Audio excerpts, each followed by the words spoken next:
Ryan Reynolds here from Mint Mobile. I don't know if you knew this, but anyone can get the same premium wireless for $15 a month plan that I've been enjoying. It's not just for celebrities. So do like I did and have one of your assistants switch you to Mint Mobile today. I'm told it's super easy to do at mintmobile.com/switch. Upfront payment of $45 for 3-month plan, equivalent to $15 per month required. Intro rate first 3 months only, then full price plan options available. Taxes and fees extra. See full terms at mintmobile.com. It's the 77 WABC News Hour. Sponsored by Secure Cash, LLC. Talking the news with Noah Layden. All the news you need to know with Joe Nolan, traffic, Justin Ellick, sports. And now, Talking the news with Noah. On 77 WABC. Yes, that's me, 5 o'clock. Good morning. It is Wednesday, April 30th. Your forecast from the 77 WABC Weather Center. Could see a shower this morning. Then sunshine this afternoon, high 73. Tonight and overnight, some passing clouds, low 51. And then Thursday, sunshine, cooler, high 65. If you are walking out the door with us right now, it's 66 and cloudy in Larchmont up in Westchester County, 64 and cloudy in Flemington over in New Jersey, and it's 68 and clear right outside our Midtown studios. The top 5 at 5. It was a very big night for Frank Morano. President Trump takes a 100-day victory lap. Cops shoot and kill a car thief in Brooklyn. Will New Jersey transit engineers really walk off the job? A member of the royal family is hanging out in Newark. All right, let's get into it at 5:01. Let's start with our buddy, 77 WABC's own Frank Morano, the winner of a special election for that seat in City Council District 51 out on the south shore of Staten Island last night. Of just a huge win for Frank. 99% of the vote counted as of just a couple hours ago, and Frank had 59.15% of the vote. Republican Griffin Frisella was at 19%. Cliff Hagan, the Democrat, at 20%. Of course, Morano, the host for a long time of our overnight here show, The Other Side of Midnight. Some had support of the Republican Party out on Staten Island. Frisella was is the 27-year-old son of Borough President Vito Frisella, who had worked in finance. Hagan, a middle school teacher who had advocated against overdevelopment in the district and did all right, had 20% of the vote last night. So now it is on. I guess he'll take the oath of office. Hopefully we'll catch up with him in the course of this hour. I told him to give us a holler. He'll take over for former council minority leader Joe Borelli, who resigned from his seat back in February. So when all the votes came in, this was as of an hour ago, so sometimes these numbers change just a little bit. Frank had 5,580 votes. Hagan had 1,961 and Frisella had 1,866. So that is the total we have for now. Now, Frank has a couple more elections he's got to get through. First, he has the June primary, which he has to win, and then the November elections. So there's a lot of work ahead of him, but he can celebrate for a short period of time on a well-earned victory out on Staten Island. Were you watching the Knicks last night? I was hoping they'd finish off the Pistons at the Garden. It was a close game. They did not win. The Pistons took down the Knicks 106-103. Game 5 at the Garden. The Knicks still lead this best of 7, 3-2, but it gets a little bit harder because they'll have to go back to Detroit now. Knicks guard Josh Hart says the team has just had this problem all season where they take a lead into the locker room at halftime, and then sometimes, or a lot of times, they seem to fall apart. We go into the halftime with a lead, and then, we go into the fourth quarter down. So we got to figure that out. We got to come out at halftime more aggressive. Yeah, and so just the other players are saying the same thing. We need to respond better in the second half. We could have been better in terms of how we responded to it. You got to, like I said, learn from it and grow and get better for Game 6. Yeah, okay, so Justin Ellick, of course, will be up at 5:15 with a little bit more on this game, but now the series heads back to Detroit tomorrow night for Game 6. 5:04. The search for a stolen car in Brooklyn last night ends with one person shot dead by police and another in custody. The sequence of events began Tuesday evening with reports of a stolen white Porsche with mismatched Pennsylvania plates. Cops found it around 8 p.m. near Pennsylvania and Seaview Avenues near the Belt Parkway in East New York. Police only confirming an officer-involved shooting, but reports say cops shot at the car, which may have been trying to ram it, or a police barricade. The surviving suspect was caught trying to flee. FDNY says one person was taken to the hospital. Andrew Whitman, NBC News Radio, New York. 5:04, let's go out to Michigan, where the president last night was touting his first 100 days in office. This is the best, they say, 100-day start of any president in history, and everyone is saying it. We've just gotten started. You haven't even seen anything yet. It's all just kicking in. Trump was speaking at Macomb Community College, that's in Warren, just a little north of Detroit, claims his first 100 days are the most successful among any administration ever, added that he's just getting started. He made the comments regarding the lowering of inflation, ending what he calls transgender insanity. Of unelected bureaucrats stealing your paychecks, attacking your values, and trampling your freedoms. We are stopping their gravy train, ending their power trip, and telling thousands of corrupt, incompetent, and unnecessary deep state bureaucrats, you're fired. The president giving some red meat to the folks at this rally last night in Michigan, saying that his taxes and his tariffs are bringing automakers back to Michigan. They all want to come back to Michigan and build cars again. You know why? Because of our tax and tariff policy.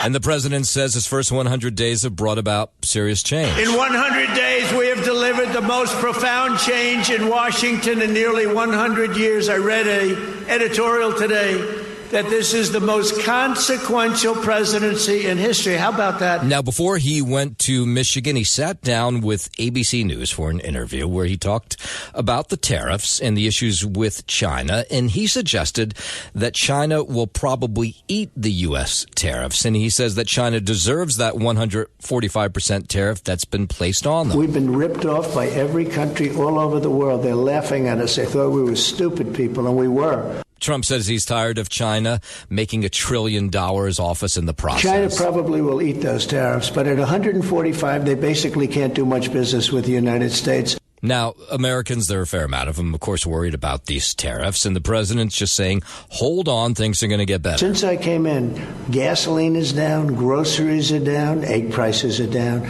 And he also talked about Defense Secretary Pete Hegseth has had some issues over the last couple weeks, and he says he still has faith in him as the leader. We had a good talk. He's a talented guy. He's young, he's smart, highly educated, and I think he's going to be a very good hopefully a great defense secretary, but he'll be a very good defense secretary. WABC News Time 509. So President Trump says he spoke with Amazon founder Jeff Bezos about this plan that Amazon apparently had to display the amount tariffs increase the price of an item. He was going to put this on the website. This were reports that were put out there.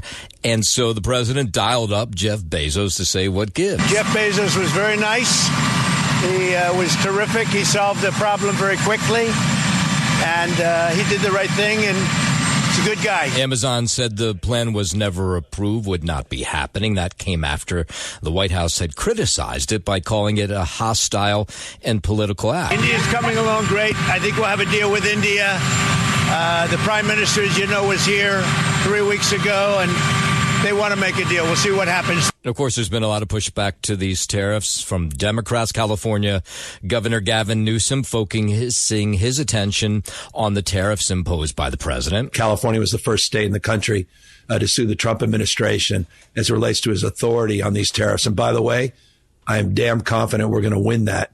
And we're going to get clarity on that in the next few weeks. Newsom invited a bunch of businesses and their owners onto his podcast to talk about tariffs and how they're impacting their businesses in California across the country. We're gonna take it to the Trump administration, and we're going to beat back these tariffs. You watch. We have our day in court, quite literally, coming up very shortly. Newsom says the tariffs causing a negative impact on tourism in California. Maybe you've noticed, actually, there's been a fair amount of these California tourism commercials lately. Some of that, he says, is Canadians are not coming to California or the rest of the United States in ways that they were just 4 or 5 months ago. The response to it was interesting. People are very raw and emotional about it. And even though California is not, it's maybe the most un-Trump state in America, their state of mind is still a tremendous animus from the damage we've done to the relationships up north. WABC News Time 511, President signing an executive order that focuses on immigration, targeting sanctuary cities that he claims are not following federal laws. Now, some legal experts suggest this will lead to court actions against that. It's all sort of unclear. Certainly the writing on the wall is alarming. That's immigration lawyer Andrew Newcomb.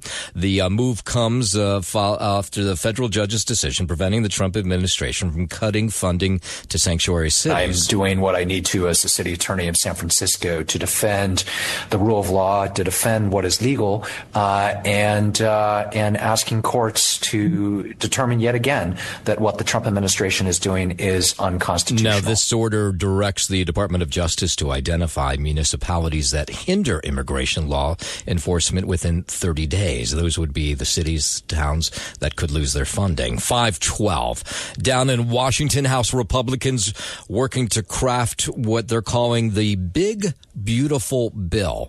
The president expects it will get done. I think the Republicans are really with us. We have the Big Beautiful Deal. It's moving along, and I think we're going to have it taken care of. I think they'll all be there. It is a budget reconciliation measure that would implement much of his spending agenda. The bill would extend the 2017 tax cuts and keep Trump's promise to expand. I think my biggest focus will be on Congress with the deal that we're working on. That'll be the biggest bill in the history of our country in terms of tax cuts and regulation cuts and other things. House Speaker Mike Johnson says he's hopeful the House will pass that bill by Memorial Day. Meanwhile, congressional Republicans looking to pump tens of billions of dollars more into border security measures. That's being blasted by Democrats, especially so during a Capitol Hill hearing yesterday. Even though border crossings are at an all-time low, we want to give Donald Trump a giant slush fund for his extreme, toxic, and lawless deportation agenda. California Congressman Robert Garcia there says that increased border funding is forcing cuts in social services that help low-income Americans. The current proposal is to spend about $46 billion on new border barriers, $5 billion on detention facilities, and $4 billion on hiring new agents. We cannot continue to afford to continue to spend more and more resources on a toxic, extreme, and unconstitutional agenda. A poll from Fox News showing that Donald Trump actually now has a negative approval rating on immigration. California Congressman Garcia says we should not be pumping billions of dollars into new border walls when illegal crossings are at record lows right now. 514, the Navy continues to investigate after that fighter jet was lost at sea. Correspondent Sam Brock has more. The roughly $70 million aircraft had been aboard the USS Harry S. Truman aircraft carrier in the Red Sea. The Navy says the FA-18 Super Hornet was actively under tow in the hangar bay when the move crew lost control of the aircraft. The aircraft and tow tractor were lost overboard. All crew members are accounted for. One sailor suffered a minor injury. Truman was making sort of a hard turn to evade Houthi fire when this jet under tow in the hangar on the bay lost control of it and it rolled off the carrier. An investigation is underway. It's not clear what caused the loss of control, but Iranian-backed Houthi rebels Monday claimed they launched a drone and missile attack on the Truman in retaliation, they say, for deadly U.S. strikes in Yemen. In a moment, we'll head up north to Canada, where they continue to celebrate a big win for the Liberal Party. But first, 5:15, let's head over to the 77 WABC Sports Desk. Happy Hump Day. Good morning, Justin Ellick. Happy Hump Day. Good morning to you, Noam Laden. Day 3 of 4 out here in Israel. Get you going with some American sports here, though. At the Garden, the Knicks fell in Game 5 of their Eastern Conference first-round playoff series against the visiting Detroit Pistons last night. The final score, 106-103. OG Anunoby scored 19 points for the Knicks, who are trying to reach the Eastern Conference semifinals for the third straight season, but never fully recovered from a poor start. Karl-Anthony Towns and Mikal Bridges each had 17. Jalen Brunson had his worst game of the postseason with 16 points on 4 for 16 shooting. Pistons got a good break when Brunson and Josh Hart both left the game with injuries with just under 3 minutes remaining, and play went on for a while without stoppage. When they were ready to return, by the time they could, there were only about 27 seconds left. Now up 3-2 in the series. The Knicks take it to Detroit for Game 6 tomorrow night. In the MLB in Baltimore, Trent Grisham, Aaron Judge, and Ben Rice led off the game with consecutive home runs, and the Yankees battered Baltimore's pitching staff in a 15-3 victory over the Orioles. Carlos Rodon retired the first 15 O's Astros he faced and eventually yielded 2 runs and 2 hits in 6+ innings. Took a perfect game into the 6th before Emmanuel Rivera led off with a walk. Jorge Mateo followed with a double. Cody Bellinger, the game's 5th batter, also hit a solo homer in the 1st, and Rice homered again in the 2nd. Austin Wells hit New York's final home run with 2 outs in the 9th. All 6 dingers came with nobody on. This was the 2nd time this season the Yankees hit 3 consecutive home runs to start their half of the 1st. They're the first team to do that more than once in a season. Up next for the Yanks, Carlos Carrasco gets a start in tonight's series finale from Baltimore. In Queens, Francisco Lindor and Starling Marte each hit early 2-run homers, and the Mets bested the Arizona Diamondbacks 8-3. Pete Alonso also went deep off an ineffective Eduardo Rodriguez as the Mets improved to 21-9, the top record in the majors. They are 13-1 at Citi Field, the best home start in franchise history. Handed a 7-0 cushion after the 3rd. David Peterson yielded 1 run over 5 innings. Up next for the Mets, they're planning to call up 30-year-old lefty Brandon Waddle from AAA Syracuse to pitch some portion of tonight's middle game of the series against Arizona. To the NHL here quickly for the last time this season in Carolina. The Devils' 2025 season came to an end in the form of a 5-4 double overtime loss to the Carolina Hurricanes in Game 5 of their Eastern Conference first-round playoff series. The Devs skated out to a 3-0 lead in the opening 10 minutes, only to see Carolina erupt for 4 goals in a chaos-filled second period to level the game. The injury-riddled Devs gave Carolina fits on its home ice in Game 2 and again in Game 5, only to come up empty. So sayonara to the Devils' chances in the postseason and this season for that matter in general. That is your Sports Gnome. I'm Justin Ellick on 77 WABC. Hey, business owners, make your cash secure again with Secure Cash LLC. Transporting your business's cash safely in armored trucks. SecureCashLLC.com. WABC News Time 520. Up to Canada, Canadian Prime Minister Mark Carney's Liberal Party won the Canadian election over the Conservative Party. That was on Monday night, and he was speaking a lot about it yesterday. And he says this election was heavily influenced by President Trump's tariffs and the comments the president made about making Canada the 51st state. He was the first to admit the Liberal Party may not have won if President Trump hadn't won the White House. These are not idle threats. President Trump is trying to break us so that America can own us. That will never, ever happen. Now, Carney first assumed the role of prime minister in March after Justin Trudeau stepped down. At a victory event, there was a number of them. This one was in Ottawa. He vowed to build Canada's economy with or without the U.S. We're supporting our friends and neighbors in the crosshairs of President Trump through a crisis that we did not create. United, we will win this trade war. As I've been warning for months, America wants our land, our resources, our water, our country.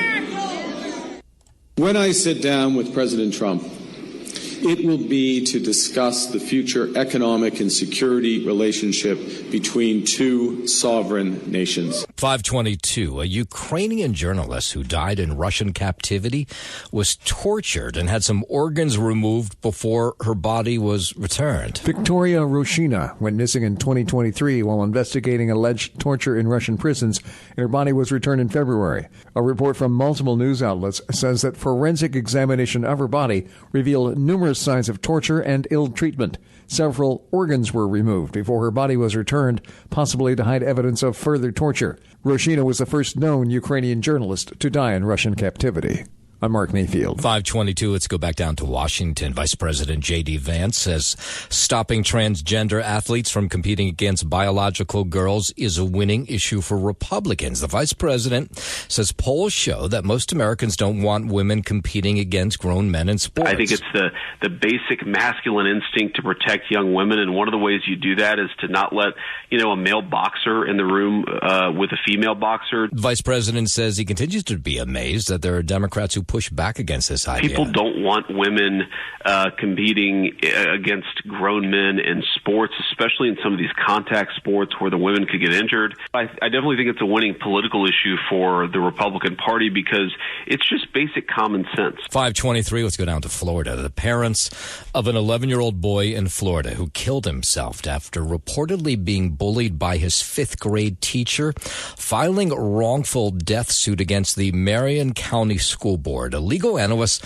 Mark Eichelash, says the parents claim they repeatedly reported the former teacher to the school and the school board, but no action was taken. There would have to be evidence that the school knew what was going on. It was reported to them, and they didn't do anything to protect this child. Boy suffered from severe depression, anxiety after complaining his teacher called him stupid and encouraged other kids to join in. He shot himself after finding his dad's handgun on the kitchen counter. More from this legal analyst, Mark Argelash. They would have known that kid was depressed, had problems, and he left his gun out. And he says, this legal analyst, that the parents may be culpable as well because they left the gun out. As tragic as this is for the family, we know that there is precedent now for holding parents accountable when they leave a deadly weapon available for a child they know to be disturbed. 524, a ban on fluoride in drinking water is heading to the desk now of Florida's governor by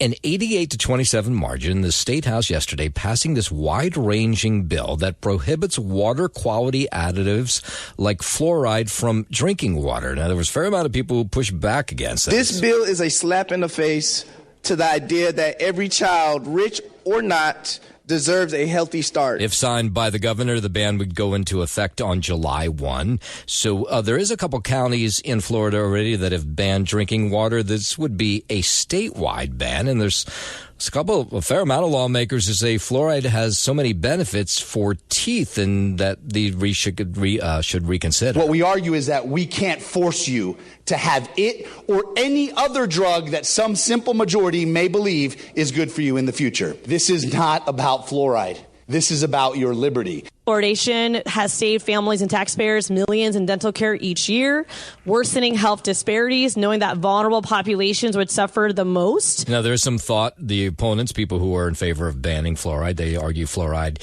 in water can lower IQs. 525 over to Texas. It's been 3 years since the Uvalde school shooting, and Texas lawmakers still looking a way to fix the problems that happened that day. The so-called Uvalde Strong Act, which is pushed by Don McLaughlin, who's from Uvalde, mandates that all police departments have a crisis response plan in place. As the mayor of Uvalde, I was one of the first on the scene that day. I watched nearly 400 officers stand outside while children and teachers were trapped with the shooter for over an hour. The measure would also require districts to meet with police at least once a year to plan their response to an active shooter situation, and there would be grants for more training. There was chaos everywhere. Leadership was nowhere to be found. Agencies deflected blame instead of stepping up. Don McLaughlin, if you recognize the name, he was the former Uvalde mayor. He says he watched as hundreds of cops stood around that day because there was no clear leader that day in terms of how to deal with the gunmen inside that school. 526, the price of gold continues to hit records. Bullion has been selling for $3,500 per ounce, which has never happened before. You have geopolitics and the trade wars. Texas Tech Professor Benjamin Powell says that investors looking just for a safe place to park their money right now. He predicts there's a ceiling, though, for gold prices. But right now, they continue to climb thanks to uncertainty in the market about tariffs. Fears of inflation, of course, all three of these things. And then if we know future policies, then we can predict what will happen to prices. That professor predicting that gold will grow until the fight over tariffs is resolved.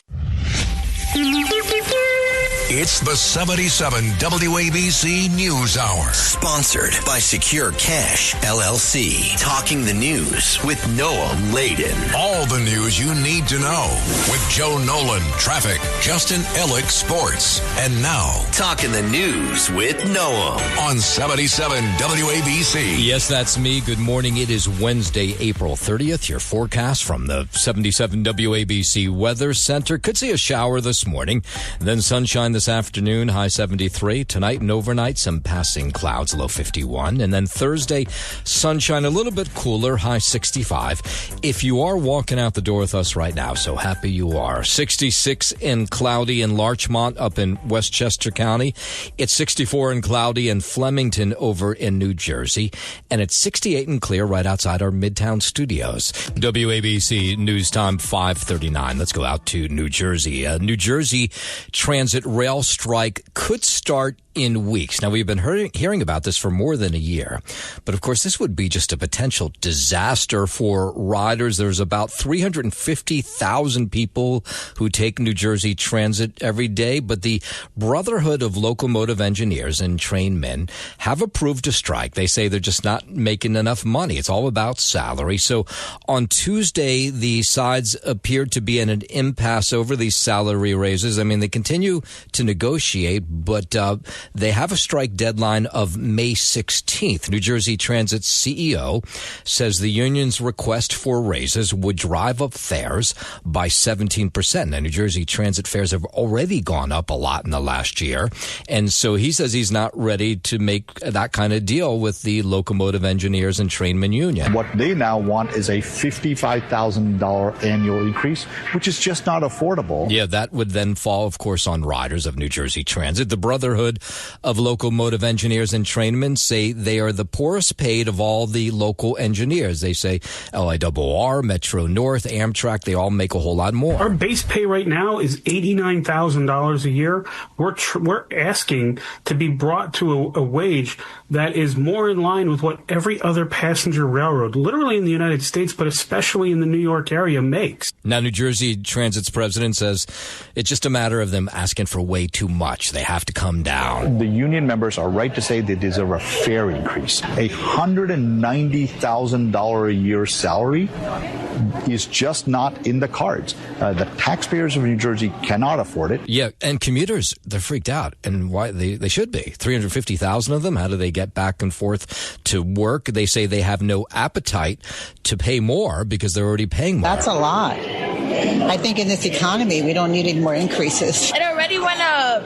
They should start making it go up. I hope they resolve it before it happens. Yeah, so the deadline, again, they've given is May 16th.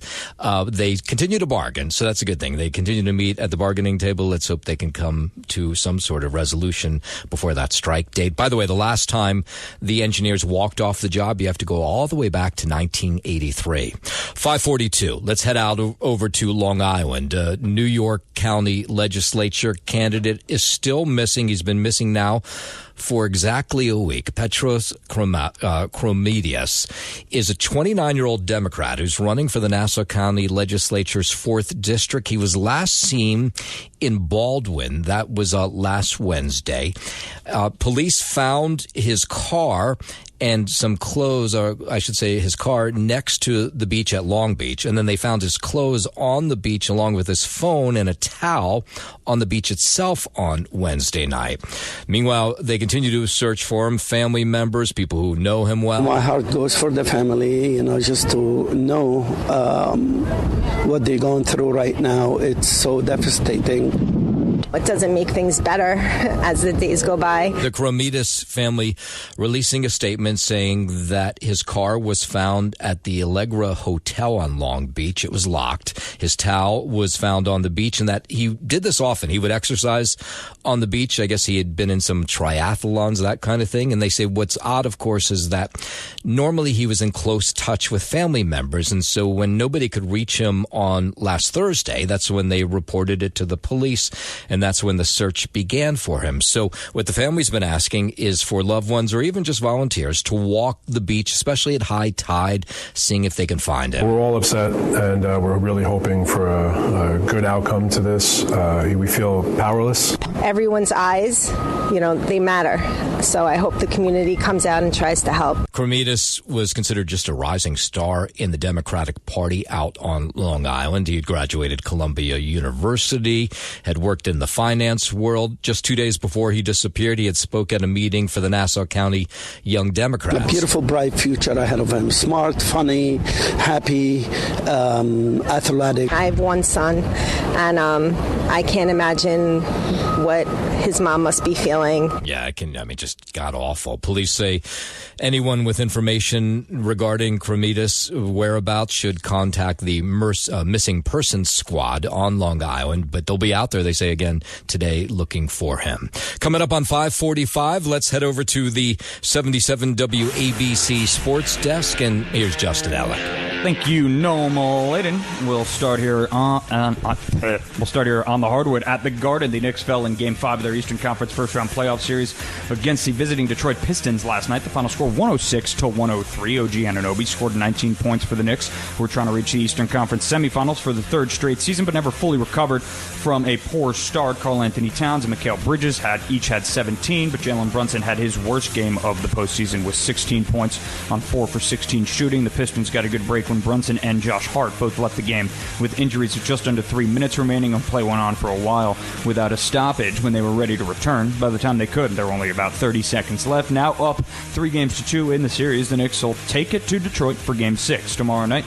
To the MLB in Baltimore, Trent Grisham, Aaron Judge, and Ben Rice led off the game with consecutive home runs, and the Yankees battered Baltimore's pitching staff in a 15-3 victory over the O's. Carlos Rodon retired the first 15 O's he faced and eventually yielded 2 runs and 2 hits in 6+ innings. He took a perfect game into the 6th before Emmanuel Rivera led off with a walk. Jorge Mateo followed there with a double. Cody Bellinger, the game's 5th batter, also hit a solo homer in the 1st, and Rice homered again in the 2nd. Austin Wells hit New York's final home run with 2 outs in the 9th. All 6 dingers came with nobody on. This was the 2nd time this season the Yankees hit 3 consecutive home runs to start their half of the 1st. They're the first team to do that more than once in a season. Up next for the Yanks, Carlos Carrasco gets to start in tonight's series finale from Baltimore. In Queens, Francisco Lindor and Starling Marte each hit early 2-run homers, and the Mets bested the Arizona Diamondbacks 8-3. Pete Alonso also went deep off an ineffective Eduardo Rodriguez as the Mets improved to 21-9, the top record in the majors. They are 13-1 at Citi Field, the best home start in franchise history. Handed a 7-0 cushion after the 3rd. David Peterson yielded 1 run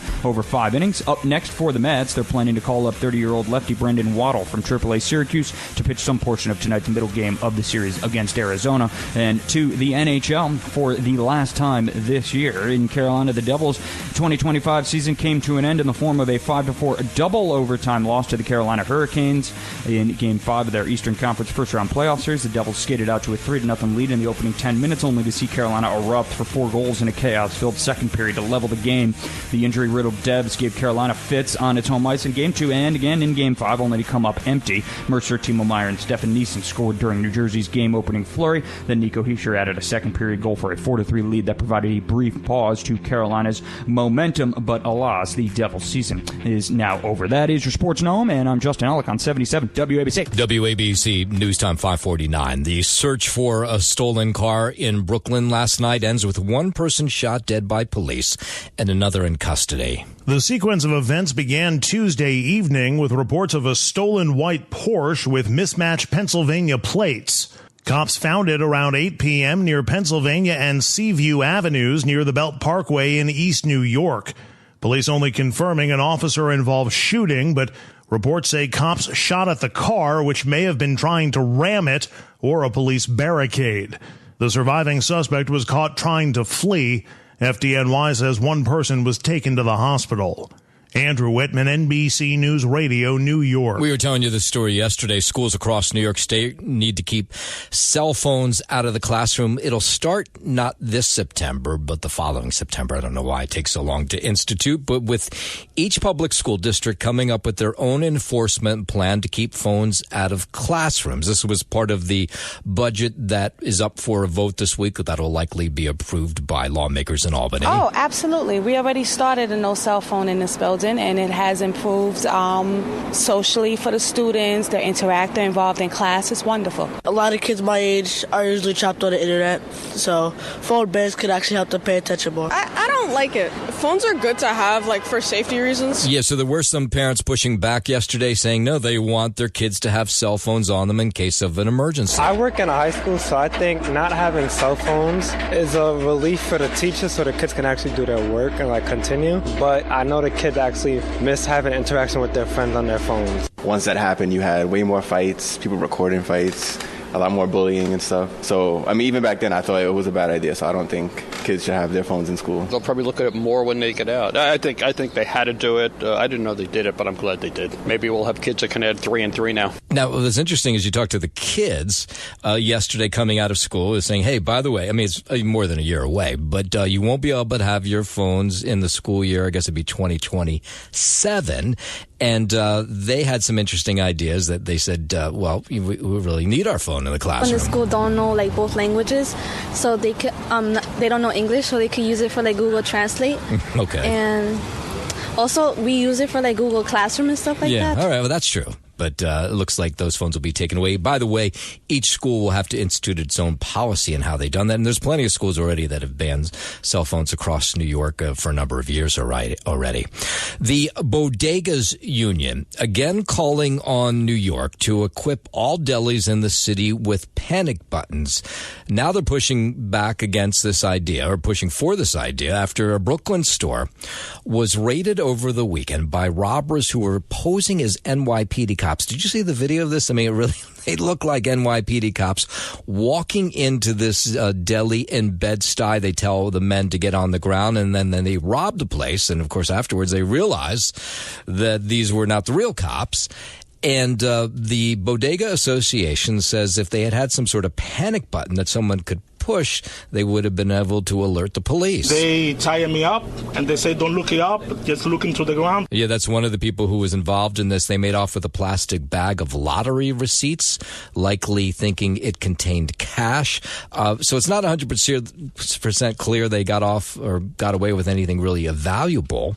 Deputy Mayor of Public Safety, Kaz Daughtry, says he's never heard of robbers posing as cops like this before. Nobody would ever in a million years think that somebody would wear a police jacket to commit a crime. But this is the first time that I have seen something where they are dressed in NYPD jackets like that. Yeah, that isn't the first time. In my head, I can think of a number of times where this has happened before. But United Bodegas of America head Fernando Motea says the suspects deserve what they ended up with. It was apparently was not a whole lot, but in the process, they were successful because these store employees thought that they were the real deal, NYPD cops. They were lottery tickets. Guess what? You struck out. Yeah, all right. They did strike out for now, but of course, he's still pushing to have those panic buttons put in all bodegas across the city. 5:53. Mayor Adams yesterday announcing plans for a first ever universal after-school program. He says the city is investing $331 million to expand after-school programming to 20,000 more students, bringing the number of K through 8 children served by this program to 184,000. Who will be able to participate in sports, STEP programs, robotics, take field trips, and more. The continuing development of the child and their mind during those crucial periods of time when brain development is taking place. The funding is all part of the upcoming mayoral budget, brings the city's investment into After School for All programs to about $755 million. We need to make sure young people and families have opportunities to thrive. And that includes providing after-school programs they can't attend with that New York favorite four-letter word, free. And Mayor Adams putting more money in to create more affordable housing in his upcoming budget proposal. He announced an additional $46 million is set aside over several fiscal years to help create an additional 6,000 units under the city's supportive housing initiative. Where someone can reclaim their life and renew hope. Nearly 6,000 homes where New Yorkers can heal, homes that provide a path to stability, community, and common purpose. 5:54, over to New Jersey. Prince Edward, the Duke of Edinburgh, the younger sibling of King Charles. He was in Newark yesterday visiting a school. First time a member of the British royal family has visited a school district, or Newark for that matter. The visit was a part of a science project at Science Park High to promote his international award through stops across the tri-state. So he's handing out money to some of these schools. One of them is this school in Newark, and here's a little speech he made to the kids at the school. You are equipping yourselves with the best things I think you'll ever need in life. That courage to take those opportunities, and also the resilience to be able to overcome those challenges in the future. And I wish you the very, very best of luck, and I really look forward to finding out what you achieve. Edward is the youngest child of Queen Elizabeth II, expected to follow his trip to Newark with a trip today to Philadelphia. And we'll end with this story. Century Bakery. It's in Bridgeton, New Jersey. It's been there for about 80 years. And apparently they have a worker who is very allergic to cologne and perfume. Now, you can imagine when you walk into a bakery, it smells like a bakery. But apparently, people are wearing more cologne than they ever have. Did you know this? I didn't know this. And so what's happening is this one worker, it's tough for them to make it through the day with people wearing all kinds of cologne when they walk in to buy baked goods. So the bakery, Century Bakery, is asking people to come in cologne-free to help this guy out. Recently, we had one of our staff members essentially have an asthma attack. We're not going to kick anybody out. We're not going to, ban anybody for wearing colognes and perfumes. And so they're saying if you do have cologne, use the drive-through. If you don't have cologne, come into the bakery and do some shopping. And what's great is the people who eat at this bakery, they've done that. They're actually following these new rules that are not really, hard, fast rules, but they're just asking people be kind to our worker. It'll circulate and linger, well after the customers leave. Folks have not come in with complaints. They've come in with compliments, honestly. Yeah, that's a serious cologne if it's overwhelming the baked goods in your bakery. But all right. Thanks for listening to the News Hour with Noam Laden. You can hear the News Hour with Noam Laden weekday mornings at 5 on 77 WABC. If you like the podcast, share it with your friends and listen anytime at WABCRadio.com and download the WABC Radio app. Hit that subscribe button on all major podcast platforms. Plus, follow WABC on social on Instagram, TikTok, Facebook, and X. See you next time for a new episode, so you never have to wonder. What the heck is going on here?